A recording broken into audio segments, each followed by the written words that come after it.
la moitié de la carte de l'Afrique. Donc le Cameroun est juste là. Le Nigeria est juste au-dessus. Donc mes parents, ben, je crois qu'ils se sont croisés à un moment, quelques parents tous les deux. Hein. Et puis la Côte d'Ivoire un peu plus par ici. Et le Bénin, dont on va parler aussi. Donc pour l'instant, ce sont les 4 pays où on a donc fait des actions humanitaires. Donc on a le Cameroun, le Nigeria, le Bénin qui est tout petit ici et la Côte d'Ivoire qui est là. D'accord? Donc la mission de notre ONG, donc, c'est de venir en aide. Mais en aide à qui?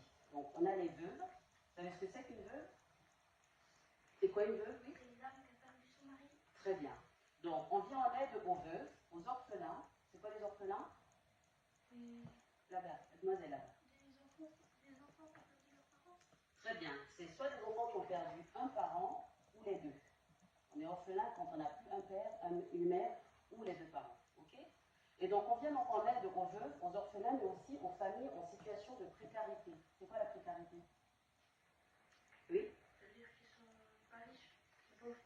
Voilà, ou qui sont dans le besoin, qui sont dans des situations incertaines, on dit. D'accord? Incertain, ça veut dire que c'est peut-être, c'est pas forcément qu'ils sont pas riches, peut-être qu'ils ont un problème pour trouver un logement, qu'ils ont un problème côté emploi, par exemple. Donc la précarité, c'est vraiment quand tu as une situation d'incertitude dans un domaine bien spécifique.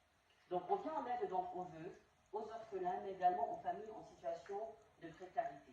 Et comme je vous l'ai dit tout à l'heure, parce que Patricia est originaire de la Côte d'Ivoire, on a commencé donc en Côte d'Ivoire. Moi, je suis originaire du Cameroun et du Nigeria, donc j'ai de la famille au là-bas. Donc on a aussi donc des membres sur place qui peuvent aller visiter. Et le Bénin, j'avoue que c'est vraiment quelque chose qui a été vraiment ponctuel pour l'instant parce qu'on n'a personne là-bas.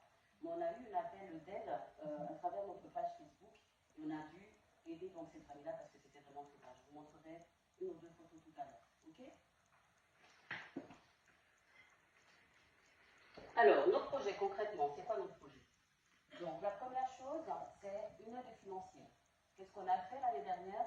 On a fait une opération qui s'appelle 1 franc, un repas. Il faut savoir que 1 franc, au Cameroun, au Nigeria ou en Côte d'Ivoire, par exemple, ça représente à peu près 650 francs CFA. 650 francs CFA, ça permet en fait d'avoir un repas complet pour un enfant, une maman ou un papa en Afrique. Donc, avec 1 franc peut-être ça vous achète que des bonbons. Parce qu'on peut acheter encore avec un franc, peut-être une baguette éventuellement, mais là-bas, c'est un repas complet d'une personne là-bas. C'est-à-dire qu'avec 1 franc, avec notre opération 1 franc, on a réussi à nourrir en fait une personne dans une famille pendant toute une journée. Alors imaginez ce qu'on peut faire avec 2 francs, 3 francs, 4 francs, 10 francs, etc. etc. Donc ça, c'est le premier projet qu'on a fait. Et c'était donc en participation avec l'école Saint-Charles et le Yumi Café qui se trouve à Porrentruy.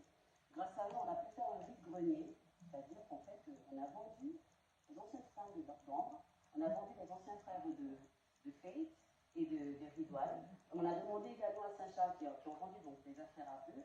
Et l'argent qu'on a collecté pendant cette vente-là, on les a récupérés pour pouvoir utiliser, pour pouvoir aider donc les veuves et les orphelins en Afrique.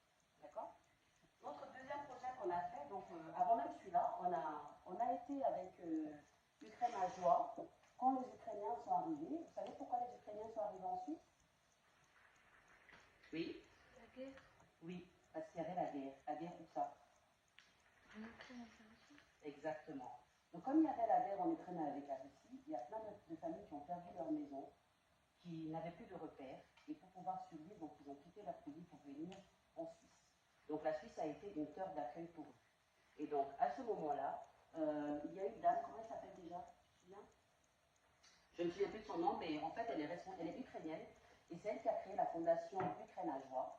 Et cette fondation-là donc est basée ici dans le Jura, où elle allait récupérer en fait les Ukrainiens qui essaient de fuir la guerre justement à la frontière, pour les ramener ici pour qu'ils aient une chance pour eux de pouvoir vivre décemment. Donc pendant cette opération-là, nous étions là toutes les trois, on a été accueillir donc le bus qui a ramené les premiers réfugiés qui sont arrivés ici. Et elle, par exemple, Valéria, c'est une réfugiée ukrainienne qui s'est liée d'amitié pour nous. Ça s'est très bien passé, elle parlait anglais, bon moi je parle anglais, donc on a pu communiquer parce que le reste, pour la plupart, parlait que ukrainien, et je vous avoue qu'on n'est pas très doué en cette langue. Donc ça faisait plaisir de savoir qu'il y avait au moins une personne qui parlait anglais, avec qui on pouvait donc discuter, échanger, poser des questions, savoir vraiment ce qui s'est passé là-bas. Et donc c'est pour ça que j'ai mis cette photo-là. On était là tous les trois quand on est arrivé. ne faites pas attention à mes joues, hein, je portais un bébé qui va avoir 3 mois ou 4 mois à l'époque dans mon ventre. Donc voilà, ça c'est donc une autre action que nous avons fait avec donc du crémage noir. Une autre opération, donc, comme je vous disais tout à l'heure, donc les enfants, donc les orphelins. Ça c'est une photo de 2 enfants qui ont perdu leur papa, mais surtout qui ont été déscolarisés. Déscolarisés, ça veut dire quoi? Oui? Exactement. Ils ont été enlevés de leur école parce qu'en fait, la maman s'est retrouvée toute seule à les élever et elle ne travaillait pas. Donc elle n'avait plus d'argent pour pouvoir permettre à ses filles d'aller à l'école. Donc, nous, ici, on a la chance que l'école soit obligatoire. Ça veut dire quoi? Ça veut dire que, oui, vas-y, dis-moi. Exactement, vous êtes obligé d'y aller et l'État paye pour que vous y allez. Les parents n'ont pas besoin de s'inquiéter de combien ils vont payer à l'école pour que vous y allez, en tout cas pour tout ce qui est école publique. D'accord? Donc l'école en Europe ou en Occident, c'est généralement gratuit pour les petits jusqu'à un certain âge, mais en Afrique, il faut savoir que même les écoles publiques, il faut payer. Il faut payer en plus donc, le manuel scolaire, qui est souvent donné gracieusement ici. Il faut payer les uniformes parce que toutes les écoles primaires en Afrique, les enfants vont à l'école avec uniforme. Selon les écoles, tout le monde a l'uniforme. Donc il faut payer pour les uniformes, il faut payer pour le matériel scolaire, mais il faut payer également pour les frais de scolarité. Et donc ça fait beaucoup. Pour une maman qui ne travaille pas, ça pèse beaucoup. Et donc c'est le cas donc, de ces 2 jeunes filles dont on va parler plus tard. Et la maman ne pouvait plus subvenir donc, aux besoins déjà basiques de la famille. Donc elle ne pouvait plus scolariser les enfants. Il fallait choisir entre manger et envoyer les enfants à l'école. Donc forcément, elle a préféré nourrir ses enfants. Mais elle a fait appel à nous pour qu'on vienne en aide à ces enfants qui sont vraiment très intelligents et qui voulaient continuer l'école. Donc ça, c'est une action non commune également. Donc c'est envoyer, permettre aux enfants de repartir, de retrouver le chemin de l'école. D'accord? Et la dernière action dont je veux vous parler, donc ici, vous voyez ici, c'est une photo où, en Côte d'Ivoire, nous avons sur place, donc soit aller donner en fait des fonds à la maman d'ailleurs donc, de ces 2 jeunes filles-là, pour qu'elles puissent justement retrouver ce qu'on appelle une autonomie, qu'elles puissent pouvoir se nourrir toutes seules, qu'elles n'aient pas à attendre tout le temps de l'ONG qu'on leur envoie l'argent pour pouvoir vivre. Donc l'argent qu'on a donné à cette dame-là lui a permis donc de commencer un commerce. Donc elle savait à peu près dans quoi elle est douée, quels sont ses talents, qu'est-ce qu'elle peut faire. Elle a décidé d'ouvrir un commerce pour pouvoir donc subvenir aux besoins de sa famille. Donc pour ça, elle avait besoin de fonds. Donc on lui a envoyé donc de l'argent pour financer son projet, pour pouvoir monter son commerce. Jusqu'à présent, tout est clair? Vous avez des questions? Ça va? D'accord. Alors, en exemple, par exemple, pour parler concrètement de nos actions. Nous avons ici une jeune fille qui s'appelle Gazi Rachida. Elle a 8 ans. Elle est en classe de CE1. Classe de CE1, ça veut dire qu'elle est à peu près, je pense, en 6e. 6e, c'est l'équivalent du CE1. C'est un peu comme le système français. Elle est orpheline de père depuis 4 ans. Et elle a été abandonnée au village car sa maman n'avait pas les moyens pour payer son école. Comme je vous ai expliqué tout à l'heure. Donc, grâce à l'ONG Espoir et Avenir, en fait, ses parents ont pu, elle a pu retourner à l'école parce que ses parents nous ont sollicité et nous avons donc financé son retour à l'école. Et donc, elle est donc retournée à l'école depuis la rentrée l'année dernière. Ici, nous avons donc les filles dont je vous ai parlé tout à l'heure. Donc, on a Emmanuela et Victoria qui ont chacune 7 ans et 11 ans. Donc, une est en 6e, comme j'ai dit tout à l'heure, et puis l'autre est dans la même classe que vous. Elle est en 8e. Donc, toutes les deux, pareil, elles sont sœurs. Et elles ont, comme je l'ai expliqué tout à l'heure, elles ont dû arrêter le chemin, elles ont dû sortir de l'école parce que la maman n'avait plus les moyens. Et c'est elles qui sont les filles donc, de la dame que je vous ai montré tout à l'heure, pour lesquelles on a aidé justement à avoir un commerce. Ici, nous avons David Morel, 7 ans, également en 6e. Pareil, il a perdu son père il y a à peu près 1 an. Et sa maman s'est retrouvée sans logement et sans revenu. L'ONG a rescolarisé donc cet enfant l'année dernière et lui a permis donc de développer un commerce également cette année pour devenir autonome. Là, c'est une dernière photo. Je n'ai pas osé vous montrer plus. C'est de la famille que nous avons aidée au Bénin. Il faut expliquer que cette famille au Bénin, comme je vous ai dit, on n'a pas de filiale au Bénin, donc on n'a personne concrètement au Bénin pour aider les gens. Mais ils ont vu notre page Facebook que vous voyez donc, vous pouvez avoir accès à notre page Facebook, notre site internet. Ils ont fait appel à nous par Facebook parce qu'ils ont vu qu'on aidait pas mal de gens en Afrique et ils nous ont expliqué qu'en fait, ils ont beau avoir contacté la Croix-Rouge là-bas, ils n'ont pas réussi à avoir quelqu'un pour les aider, puis on était leur seul enfant. Le problème, c'est que cette famille, donc, c'est une famille de 4, donc mon papa, ma maman et donc 2 enfants. Ils vivaient dans un taudis. Vous savez ce que c'est un taudis? Alors, c'est vraiment un endroit pas très sympa. C'est très sale, c'est plein de microbes, plein de bactéries. Et ils vivaient vraiment là-dedans. Et puis, pendant la saison pluvieuse l'année dernière, la maison a été inondée. Et comme ils n'ont pas le choix, ils sont restés vivre dans la maison inondée. C'est-à-dire qu'en fait, l'eau arrivait à peu près là. Mais ils vivaient quand même dedans. Les lits étaient mouillés, tout était mouillé. Et comme ils vivent dans un taudis, ça veut dire qu'il y a des poubelles aussi qui sont aux alentours. L'eau a ramené tous ces microbes-là dans leur maison. Résultat, tout le monde est tombé malade, y compris le bébé de 15 mois. Tout le monde est tombé malade. Donc ils sont tombés malades, ils ont développé la gale, ils ont développé une forme grave de la rougeole, une maladie qui n'est plus censée exister, mais ils ont développé vraiment des maladies très très graves. Et donc le monsieur nous a sollicité parce que premièrement, il fallait soigner tout le monde, les enfants, la famille, mais également il fallait trouver le moyen en fait de les reloger. Donc on a fait ce qu'on a pu à notre niveau, sachant l'urgence que ça a été poussé à la dernière minute. On a essayé donc d'envoyer tout le monde à l'hôpital. On les a envoyés à l'hôpital. Malheureusement, le bébé a été vraiment très infecté, le bébé est décédé. Elle était vraiment très très malade, donc c'était déjà trop tard quand ils nous ont contactés. Mais on a fait ce qu'on a pu avec les 3 autres, et puis on a pu reloger pendant un moment, en train de leur financer le relogement pour qu'ils sortent au moins déjà de cette maison qui était vraiment infectée. Au moins calmer c'est dommage donc, de les soigner, de les renvoyer en fait où ils vivaient déjà avant. Donc ça c'est ce que nous avons réalisé donc, pour le Bénin l'année dernière, mais c'est vraiment, ça nous a tendu le cœur parce que malgré tout ce qu'on a essayé de faire, on n'a pas pu sauver le bébé de 15 ans.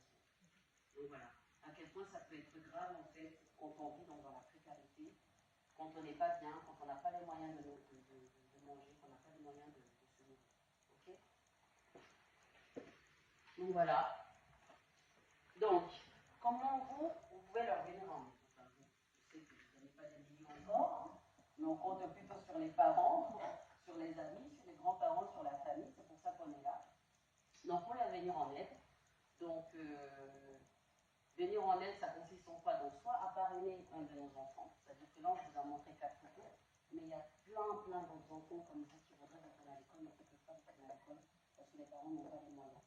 Donc, parrainer un enfant, ça veut dire quoi? Ça veut dire qu'on va financer ces enfants-là, on va lui permettre d'aller à l'école, comme vous, mais au moins, notre objectif à nous, c'est de permettre à ces enfants-là d'aller à l'école pendant un cycle scolaire. Ça veut dire quoi? Ça veut dire qu'ils puissent au moins commencer d'aller à l'école depuis le 2P jusqu'en 8P comme vous, et puis, ou alors repartir du 9P jusqu'au collège, jusqu'à la fin du collège. Donc, vraiment, pour nous, c'est de suivre les enfants pendant tout un cycle scolaire.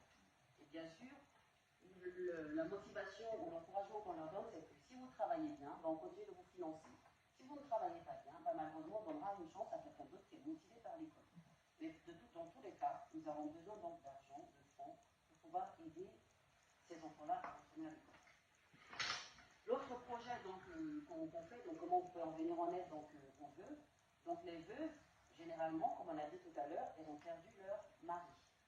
Et la plupart du temps, ces veuves-là, en fait, étaient des femmes au foyer. C'est-à-dire que c'était des femmes qui s'occupaient principalement de leur foyer. Elles ne travaillaient pas.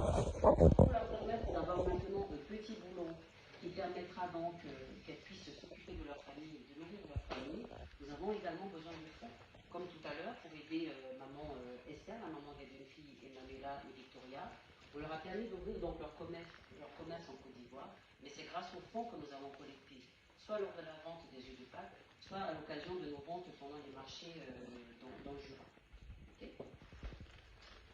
Une autre façon de les aider, c'est de faire tout simplement des dons ponctuellement. C'est-à-dire que vous pouvez décider, pour X ou Y raison, d'envoyer de l'argent pour aider un de nos orphelins ou une de nos veuves, en faisant donc soit un tweet ou en envoyant des sous dans l'IBAN. Ça peut être un don que vous décidez de faire tous les mois, ça peut être un don que vous faire sur une année, etc. Mais en tout cas, toutes les informations là donc, pour vous guider sur comment faire donc, un don pour notre association. Il y a donc également donc, la possibilité d'acheter nos articles Nous faisons nous-mêmes, par exemple, nos thés, nos tisanes artisanales, donc c'est Patricia qui les fait. Nous faisons également des boissons exotiques. Voilà, nous faisons des boissons exotiques. Nous faisons également plein de petites milliardises bien de chez nous, des beignets de banane, des pastels au thon, etc., etc. Je fais particulièrement des bougies de senteur. Souvent, c'est Ambre qui fait donc les petits savons. Donc voilà, on fait plein de petites choses que nous vendons. Et tous les fonds récoltés, donc justement, vont être utilisés pour aider donc ces personnes qui sont dans le besoin. D'accord. Nous avons également notre marketplace sur Facebook où vous pouvez également acheter soit des écharpes pendant l'hiver, des sacs à main, des nappes de table, des sets de table qui sont souvent pour certains faits par les veuves, pour d'autres ce sont des choses qui sont faites par des amis à nous qui sont créatrices, qui nous envoient donc des articles et nous donnent un pourcentage des ventes pour aider nos associations. Mais voilà, en tout cas, vous avez ces 5 possibilités-là pour pouvoir financer notre association et donc pour pouvoir venir en aide aux veuves. J'aime bien cette photo parce que c'est la photo du marché qu'on a fait, je crois, l'année dernière. Puis il y a le maire de Courantruy qui est gentiment venu nous donner un coup de pouce, qui est venu nous encourager. Et donc c'était assez touchant pour nous parce que ça prouve que on commence à se faire, on commence à nous connaître dans la région, on commence à parler de nous. Et donc ça veut dire qu'on peut de plus en plus aider ces veuves et ces orphelins. Donc je pense que ma présentation est terminée. Je vous remercie pour votre attention. Du coup, si vous avez des questions, on est là pour y répondre.